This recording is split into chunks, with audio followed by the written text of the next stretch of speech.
World மேப்பில் கூட நிறைய பேருக்கு தெரியாத ஒரு மர்ம தீவு இருக்குது. அங்கே யாரும் போகவும் முடியாது, அங்கே போனவங்க நிறைய பேர் திரும்பி வந்ததும் இல்லை. அதுதான் நார்த் சென்டினல் ஐலாண்ட். இது அந்தமான் கடலில் இருக்குது. இந்த தீவில் சென்டினலீஸ் அப்படிங்கிற பழங்குடி மக்கள் நிறைய பேர் வாழ்கிறாங்க. அவங்க ஆயிரக்கணக்கான வருஷமாக வெளி உலகத்தோட தொடர்பே இல்லாமல் வாழ்ந்துக்கிட்டு இருக்கிறாங்க. 2018 அமெரிக்காவை சேர்ந்த ஒரு இளைஞர் அந்த தீவுக்கு போய் பழங்குடி மக்களோடு தொடர்பு கொள்ளலாம் அப்படின்னு முயற்சி செய்தார். ஆனால் அது தோல்வியில் தான் முடிஞ்சுது. அவர் அங்கேயே கொல்லப்பட்டுட்டார். இந்த சம்பவத்துக்கு பிறகு அந்த தீவுக்கு யாருமே போகக்கூடாது அப்படின்னு இந்திய அரசாங்கமும் தடை விதிச்சிருக்கு.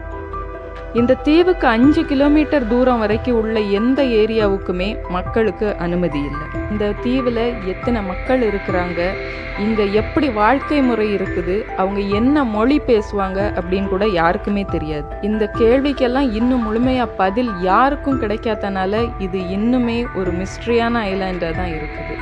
இந்த நார்த் சென்டினல் ஐலாண்ட் மாதிரி உலகத்தில் இன்னும் நிறையா மிஸ்ட்ரியான ஐலாண்ட்ஸ் நிறையா இருக்குது.